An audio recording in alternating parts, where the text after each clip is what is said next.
বাঙালির খুবই পছন্দের পটল পোস্ত আজ তৈরি করব। দেখেই বুঝতে পারছেন পটল পোস্ত দেখতে কতটা সুন্দর হয়েছে, খেতেও অপূর্ব হয়েছিল। পটল পোস্ত তৈরি করার জন্য আমি গোটা পটলের এখানে ব্যবহার করেছি। পটলের খোসা একটু ছাড়িয়ে একটু রেখে দিয়ে এইভাবে কেটে নিয়েছি। প্রত্যেকটা পটলের দু সাইডেই এইভাবে ছুরি দিয়ে গভীর করে একটু কাট লাগিয়ে নিয়েছি, যাতে করে পটলের মধ্যে লবণ এবং মশলা খুব ভালো করে ঢুকে যায়। অপরদিকে প্লেটে প্রায় 85 গ্রাম মতো পোস্ত নিয়ে নিয়েছি। একটা কাঁচা লঙ্কা দিয়ে মিক্সিং জারে বেটে নেব। কড়াইতে পরিমাণ মতো সর্ষের তেল দিয়ে তেলের ওপর পরিমাণ মতো লবণ দিয়ে দিচ্ছি কেটে রাখা পটল। ভালো করে মিক্স করে গ্যাসের ফ্লেম লোতে রেখে ঢাকা চাপা দিয়ে পটল প্রথমেই ভালো করে ভেজে নিতে হবে।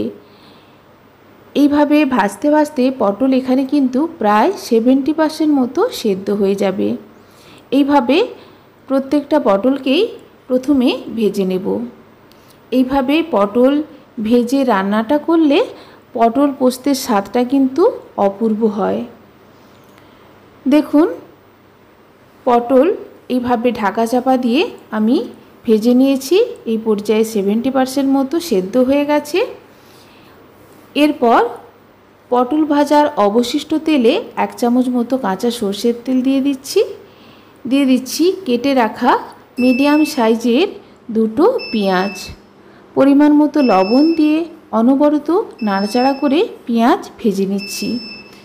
হালকা করে পেঁয়াজ ভাজা হয়ে গেছে।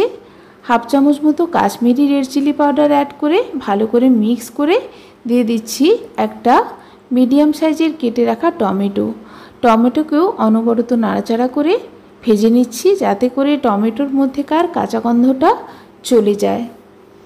এরপর এখানে বেটে রাখা পোস্ত দিয়ে দিচ্ছি। টমেটো অ্যাড করলে স্বাদটা ভালো হয়, অবশ্যই একটু টমেটো আপনারা এখানে অ্যাড করবেন। দিয়ে দিচ্ছি বেটে রাখা পোস্তকে একটু নাড়াচাড়া করে নিচ্ছি। বেশি পোস্ত ভাজার কোনো প্রয়োজন নেই। কয়েক সেকেন্ড এইভাবে নাড়াচাড়া করে নেওয়ার পর মিক্সিং জার ধোয়া জল 1 কাপ মতো এখানে দিয়ে দিচ্ছি।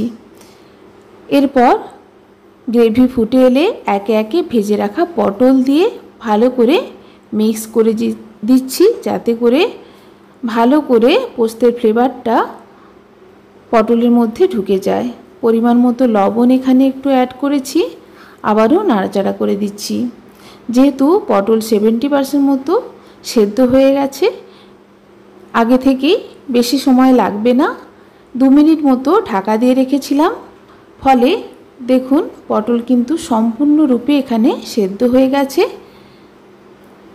একেবারে পটল পোস্ত সার্ভ করার জন্য আমার রেডি। সবশেষে এখানে 1 চামচ কাঁচা সর্ষের তেল অ্যাড করে দিচ্ছি। কাঁচা সর্ষের তেল দিলে পটল পোস্তের ফ্লেভারটা দ্বিগুণ হয়ে যায়। ভালো করে মিক্স করে গরম গরম সার্ভ করছি। আমার রেসিপি রেডি। ধন্যবাদ।